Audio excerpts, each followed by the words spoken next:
Question mark. Compare that to SAC, who got 13th at San Diego. He was top 16 there. South American Spring Championship, he got 5th, so he's top 6. And we are seeing the Lucian coming in from Wrench, but we are not seeing that Asuri that we saw on the little character stat screen coming in from SAC. It's the Mordex. Yeah, I mean, Mordex, we've been seeing a lot of Mordex this weekend in general as it is. The Scythe is definitely such a crucial weapon for so many different game plan styles. I mean, being able to control your opponent and move them around the stage is so crucial to really making things pop. It's such like a modern mechanic in Brawlhalla that we've seen that continue to other legends as well. Scythe was like the first thing that did that, and then all of a sudden we see it in like other legends, signatures and everything like that. So it's a super valuable tool to be able to control your opponent. And as we see Wrench here, trying to make this Lucian work, and that's just one thing, like, it's like certified, I've been here since the beginning, is like anybody who plays Lucian. I remember when the game came out, I was like, this guy's really sick.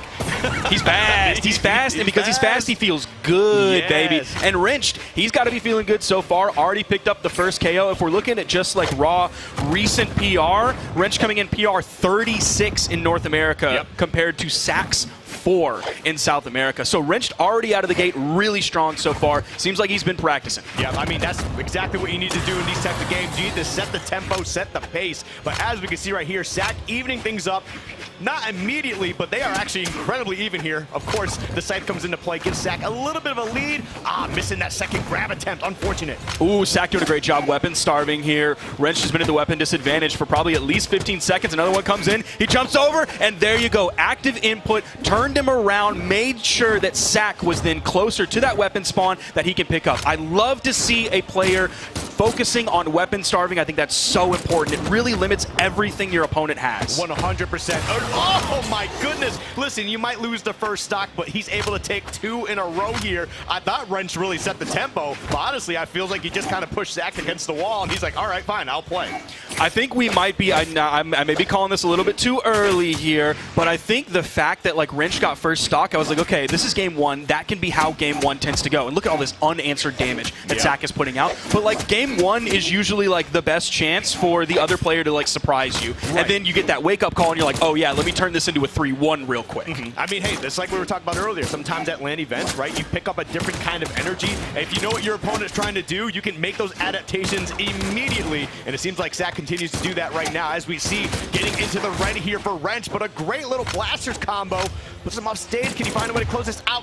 Unfortunately, just not going to get that. Now, you notice that even though Wrench is very much a Qatar player at heart, he swapped off of the Qatars and back onto the blasters for that reason right there, so he would have a consistent KO combo. That is something that Qatars lack, and now it's time for the damage build phase, so he's going to go back over to the Qatars, back to that familiar weapon. That's one of the reasons Lucian is such a strong character, is because he does have confirmed KO options on the blasters and strong signatures across the board.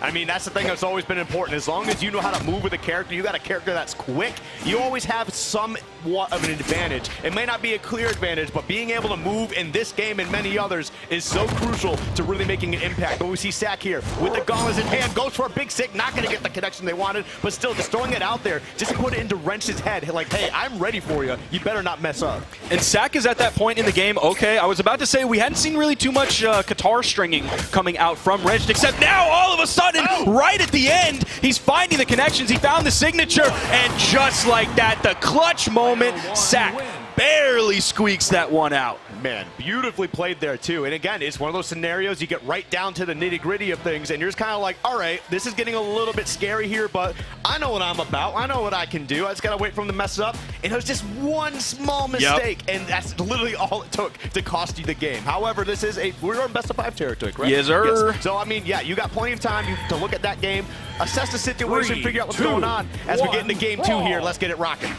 So Wrench coming in here, now I'm feeling better about Wrench Qatars now that I saw that last string towards the end. I thought it was going to slip away from him. He was going to get that first stock and it was going to be like, Wrench is back, baby, oh yeah, and then all of a sudden SAC was going to figure everything out and we were just going to see him go off. But that ending moment from Wrench was so solid. Even though SAC took the game, that ending moment, that Qatar burst that you can't really do on too many other weapons than Qatar's, and like that's a Wrench classic, baby. And he's doing it right here. This is what I wanted to see at the beginning of the game that he brought in the end. He's continuing it to this game as well. What a lead for Wrench here, just in the orange. My goodness, you know, we even talked about the Blasters last game to be able to close things out, and you said the Qatars are the damage builder, but that was from start to finish, just Qatar goodness. And that's why Lucian really had it. I mean, he still has his place in the meta, but that's why you saw so many people move on to Lucian in the past couple months. Like, Luna was part of the trendsetter for that, but you could really show that because of the strong signature kit, you can still easily get knockouts with Qatars. You're not just sitting there fishing for recoveries or hoping to pick up a D-Light and get a dodge read or anything like that. You can use the incredible signature kit that he has on both weapons. Yes, exactly. But right now we're going to see SAC respond in kind. Did take a little bit of extra damage here, so not quite the same way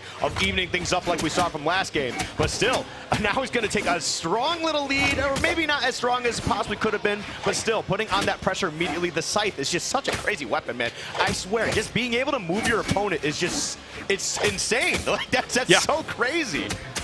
It is a very strong tool. I mean, that's why in the Sandstorm Made match that we just saw, like, Made was playing Scythe as well. It wasn't just the Scythe coming out from Sandstorm. Like, the guy who basically made Scythe famous, made it iconic, made it the weapon that it is today. Wrenched here, continuing this huge lead. I think he's actually even earlier in his second stock than he was on the first stock when he took the one from SAC. So Wrenched is in such a great spot here. We might see a much earlier trip down to the elimination bracket from SAC than I would have expected. But of course, we're only in game 2 here, and you can see the equalizers coming out from SAC have been pretty solid. Yeah, I mean, and this is the thing with SAC right now. Like, we have already seen that they know how to take 2 stocks in a row. They don't need to continue this pattern. But we have seen a pattern in this game. It's I lose a stock, I take a stock back. You can't do that anymore. We're at 1 stock apiece here. So we're going to see if Wrench can find a way to clutch this one out, which would be absolutely huge. But SAC looking for that way to open up. Oh, no, the Qatar combos. Okay, the air dodge, getting themselves out of there. Gauntlet's really coming alive for SAC here towards the end of this game. We didn't see too much Gauntlet gameplay so far. Maybe he was saving it for this one so he could go up 2-0 over Wrenched here. He definitely has the damage lead. That's a nice ground pound. That's a classic Wrench ground pound on the edge. No. Oh no, the D-Light ground pound, and SAC turns it around and steals the game from him yet again, Skiff. It comes down to another situation of one small misinput. Brutal. And SAC just absolutely takes the game. That's such a bad feeling. Now happening twice in a row. How does Wrench sit here and kind of collect their thoughts, you know, get their momentum back and say, all right, look, obviously I am trying to push the pedal to the metal a little too early here. I need to dial this back just a little bit. Let those Qatars rock a little bit more, build up that damage continuously, and then put them in a position where you can sneeze on them and just take the stock away. But if I'm on the other side and I'm SAC and I'm seeing what my Gauntlets did a lot of that game, I'm thinking he picks up those Gauntlets and he lets those things rain. Sometimes you got to throw a couple haymakers and your opponent just knows who's boss. But as we get into this next game, looks like we're going to be swapping over to the Asuri here. So that means we're going to be getting rid of those blasters, right? But that sword coming into play, probably controlling a little bit more space, especially when that Scythe is out. You're able to kind of trade a little bit more. So I love what we're seeing here in terms of legend picks, because like Lucian, a very old legend in the game. Asuri, also a pretty old legend in the game as well. Even at this point, Mordex is considered an old legend as well, but you still see people picking Asuri. You still see people picking Lucian. You still see people picking Mordex. So even though they aren't the newest and hottest legend like Thea, who has all the tools under the sun, they're still extremely competitive legends, and that's one of the things I really love about this game. Yep. Okay, there we go. We got that Scythe weapon toss, though. And again, keeping Wrench's weapon starved. Oh, nice dunk. Goodness. And this is part of the problem when you go with a character switch on your potential final game. You have to build up the momentum so quickly, right? You have to warm yourself up. Your opponent's been playing the same character. They know what they need to do.